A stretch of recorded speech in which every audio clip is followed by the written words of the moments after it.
Hello and welcome to this session on decision making. This is specifically designed for our first year referees. This is based around the feedback that we received via the Google form that sent out a few weeks ago around sessions that you want covered. So this is one of those sessions.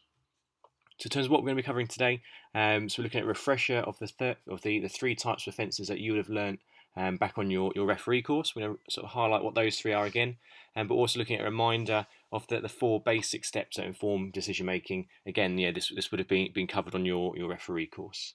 We'll then sort of put these into practice with a couple of clips as well, and discuss sort of based around those bits around those three types of offences and those decision making steps. So first things first, what are our three types of offences? So our first type is careless, which in terms of the description wise, is what it says as per law. So when a player shows lack of attention or consideration when making a challenge or acts without precaution, no disciplinary sanction is needed. And essentially what we're saying here is that it might be a clumsy tackle, might be a tackle that's become a foul due to the standard of their playing ability, for example.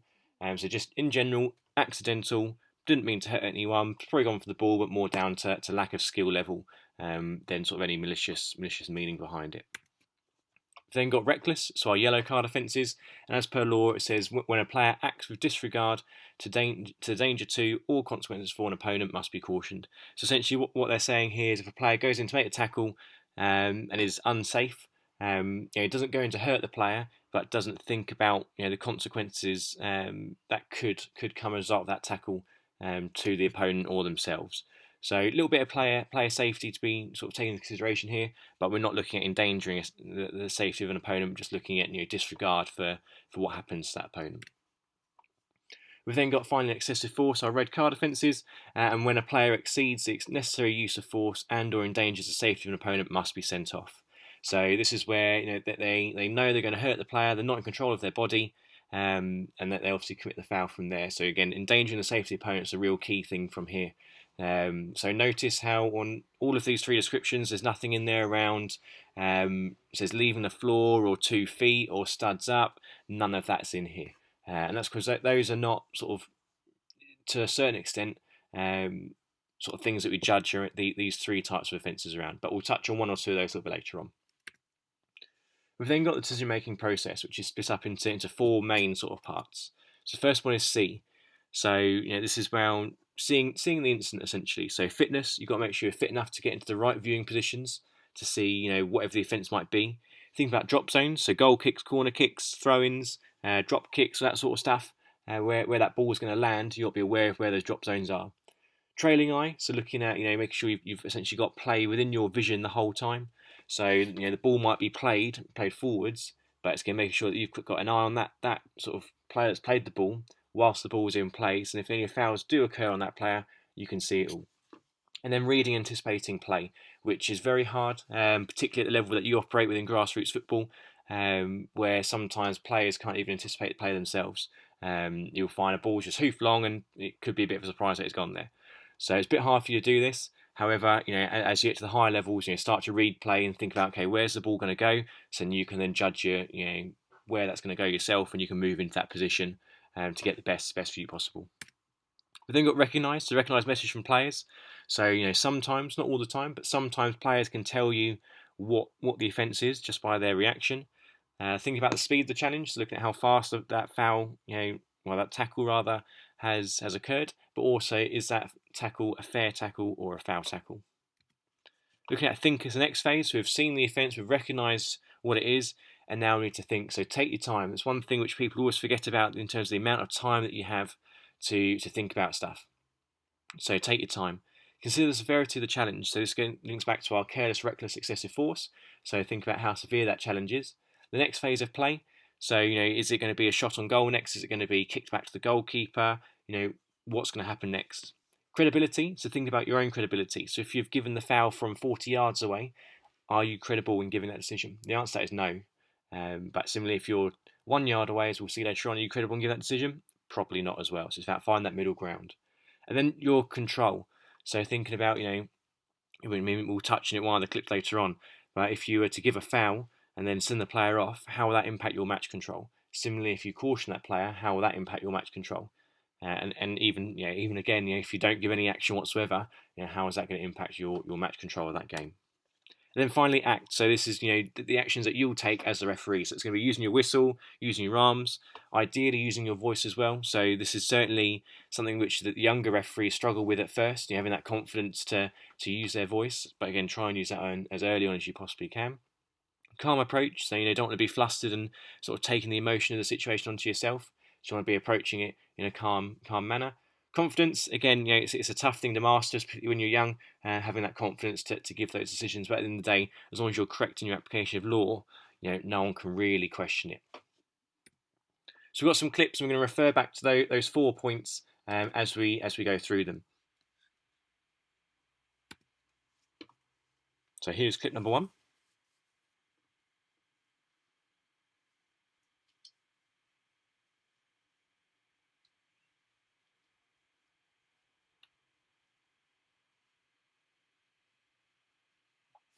And we'll pause it there for this clip. So think about the first point, so C. So fitness and viewing position. The referee, I'd say at the start, it's not very good. So when the player's running forwards, referee's just coming over the halfway line, miles away from play. If there's a foul here, he's got no chance in seeing that. He's relying on his assistant referee very, very heavily there to give that. However, looking at that reading, anticipating play, referees recognise it's going to the far post, so they've put a sprint on, and then when that foul occurs, that referee is in a perfect position to see that offence. In terms of recognise, so the referee has looked at the speed of the challenge. So if we rewind it, there's not a lot of speed involved here. It's fairly slow. However, the referee has recognised that it's a foul because of the fact the goalkeeper has tripped that attacking player. In terms of thinking, so the referee is going to call this goalkeeper over in a moment and sort of give himself that thinking time to think, okay, what have I seen? What's the severity of the challenge? One thing which people do question about this clip in particular is that the player has to be sent off because he's denied an obvious goal scoring opportunity. If I pause it here at time of impact, if we look at where the rest of the defenders are, we've got a defender here on the goal line. This is probably the easiest place that this player is going to be able to shoot and score. We've got another player here which is starting to cover in towards the middle of the goal, and we've got a player at the far post who again will eventually come into that far post. So there's no obvious goal scoring opportunity here, so we're not looking at a red card offence at all. However, we would be looking at a yellow card, purely because the way the goalkeeper's gone, he's slid in, and he's gone past the player and then ended up catching him with his arms. So there's intent there to win the ball, which is fine. So it's an obvious attempt to play the ball. However, because he has caught that player, and possibly prevented him from getting to a better position to then potentially create that goal, we are looking at a yellow card. Now, the only time this would be different is, I'd say, within your young ages of youth football, where the expectation here is a talking to. However, when you get to the older ages of youth football and certainly into adult football, this is where we're expecting that yellow card. Purely simply because, again, the goalkeeper slid him. He's not caught the player, but he very well could have done. And I think if he had, it might have been a little bit of a sore one for the player. But he's then caught the player with his arms whilst making an obvious attempt to play the ball. So we'd go yellow card. Clip number 2.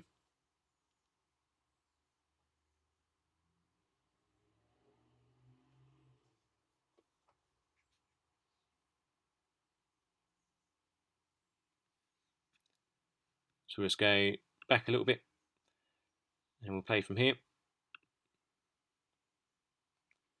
So the blue player there is being held by the yellow player. And you could argue potentially tripped as well. So we've got the arm there, the foot's come over and potentially tripped him. So in terms of C, in terms of the referee's positioning, so say contact probably starts around here. Referee's positioning probably a little bit far away, not quite a clear view, but as play progresses, you start to get that clearer view. Message from players. Players aren't really saying anything. Most of the time players won't. Speed of the challenge, no speed to it. Fair or foul? We're looking at foul, purely simply because the player's holding his opponent and potentially tripping him, so there's definitely a foul in there. In terms of things, severity of the challenge. So the key thing here is that if you're holding an opponent, can you do that accidentally? The answer to that is no, you can't accidentally hold an opponent. So therefore, as a minimum, we're looking at a yellow card. And that's irregardless of what level of football you're officiating. Even youth football, they know they're holding a player, they're doing it deliberately. You can't carelessly hold a player. Whereas you can recklessly hold a player because it's a deliberate act without any sort of player safety in mind for it. So again, referee here is giving the free kick, because the other thing to bear in mind as well is that we've got another blue player coming in here. So this blue player could easily play it through, and we've then got an attack on goal. So that's next phase of play as well there. So our player here is potentially stopping a promising attack. So again, give the foul, and then issue the yellow card to the player here for pulling/holding, and then obviously give the free kick from there. If the ball did get away to the blue player, this is where you'd look to play an advantage. However, at the end of that advantage, you still go back to caution this yellow number 4 for again that holding offence. Clip number 3.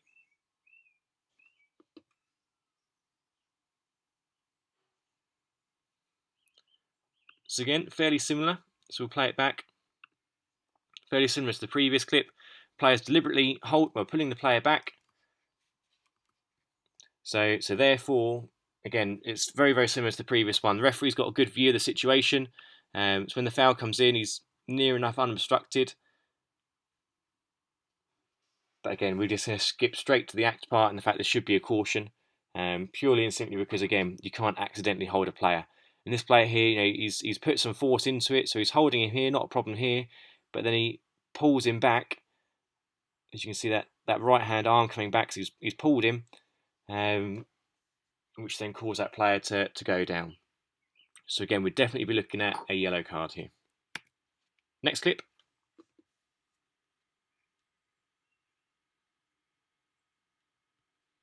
And again, we shall rewind it here.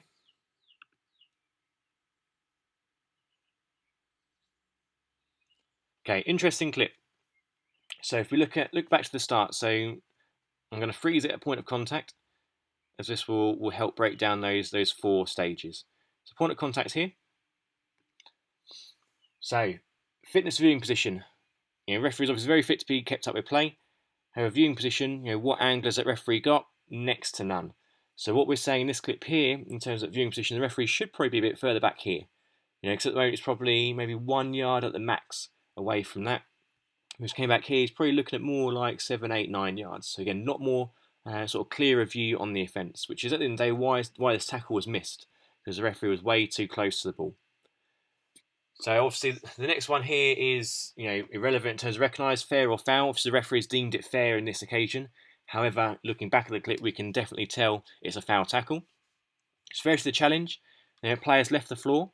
So because the players left the floor, they're not in control of their body, which means they're not really considering player safety whatsoever. They're just going in for it. About your match control of the game, if you don't penalise for this, it's going to set the precedence for every other player on that pitch to say, yep, you know what, that tackle happened earlier and it was fine, so I'm going to go do that same tackle later on. But again, this is a key opportunity to set that precedent, say, no, this is not an okay tackle. And on this occasion, the referee should be giving the foul and then presenting a red card to the orange player to send them from the field of play. Because again, they're off the floor, so they're not in control of their body. They're making the foul with 2 feet. And again, you don't need 2 feet to win a tackle. You can easily do it with 1. And again, if we rewind it, look at the speed of the challenge, he's actually coming in at a decent speed as well. So if that had made contact with the player, that would have caused some real serious damage. Next clip.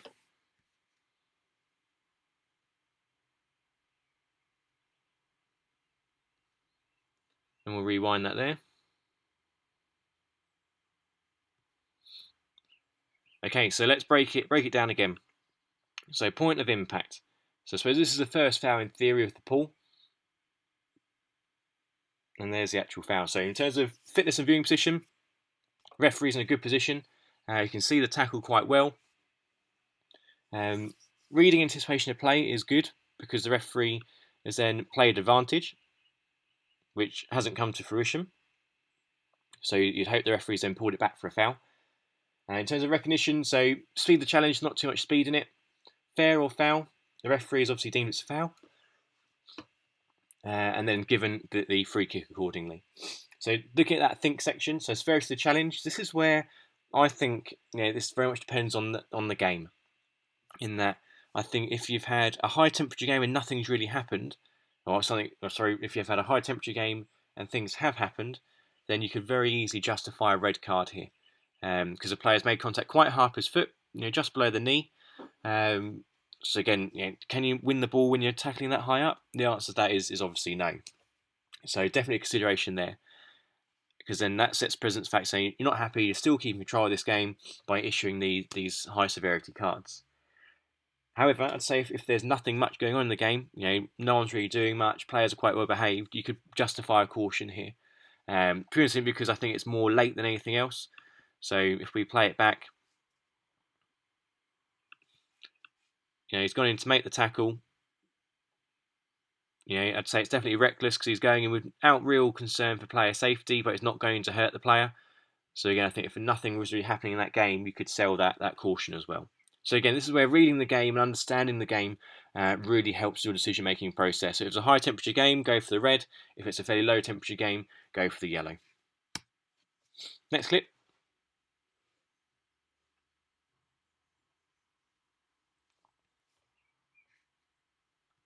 And again, we shall rewind this.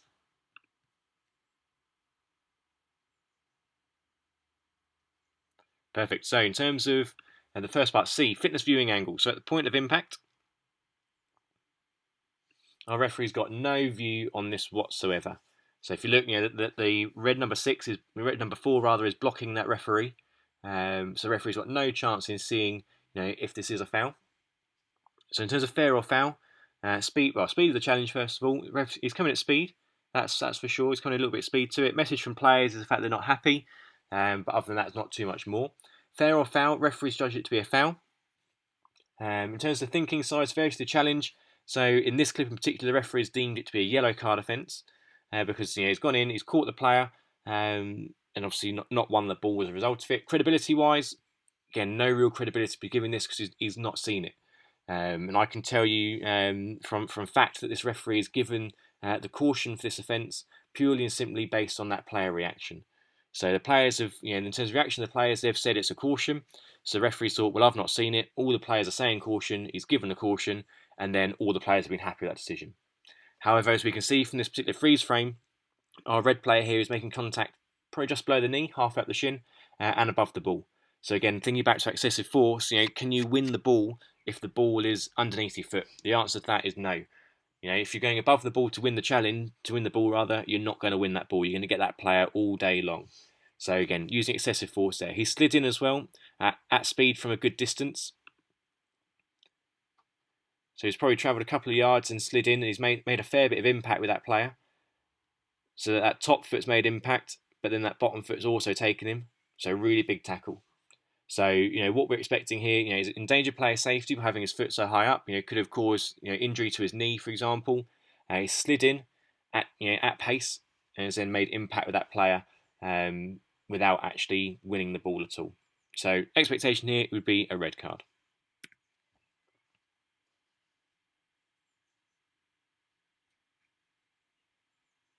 And again, we'll rewind this clip.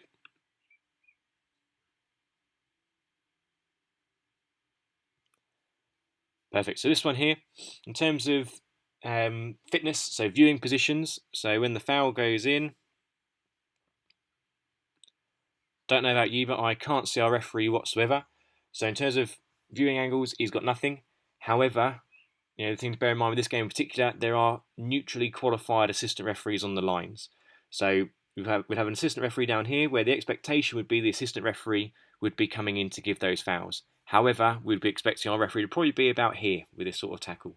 In terms of where play is, we should be expecting him, at worst case, in line with the D. However, best case, it should be this side of the sort of the penalty arch. So message from players, not really much going on. Referees deemed it as a foul. Consideration-wise, severity, don't think it's very severe. So if you look, the players just sort of come together and the players just carelessly tripped him. That's all it is. Players gone in at speed in terms of the blue player. Red players put a leg out to try win the ball. He's missed it, he's slipped over, and he's caught the player. So in terms of what we're going to be doing about it, we're just looking at a foul. Maybe, and because of where the position is on the field of play, it's going towards goal, you might want to say to the player, oh, look, just care for that tackle. I know you're going for the ball still, but just be a little bit careful. Just to make them aware that you've seen it. But again, we'll just be looking at a careless foul here and nothing further needed because it is purely accidental. He's gone in to try win the ball, He's slipped over a little bit, caught the player, and then obviously that player's then gone down. So in terms of summary of the session, so think about what's expected at your level. So like we looked at not in your level, but also the game as well. We looked at those 2 clips. That first one with the goalkeeper, thinking about younger age groups, we're probably looking at talking to, older age groups looking at a caution. That one where the referee played advantage. So again, high temperature game looking at red, low temperature game looking at yellow. The types of offences, so hopefully that sort of refreshed your memory around what those 3 types of cautionable offences are and send-off offences are, and sort of what that description looks like. And then obviously taking the decision-making process into account as well. So see, recognise, think and act. So really, really important that you take your time to memorise those, as that will certainly help your referee decision-making going forwards. But probably the biggest thing is that take your time when giving a decision. As referees, we often forget how much time we've got available to ourselves in order to think about what we've seen and think about what we're actually going to be doing. So make sure you take that time to give the correct decision.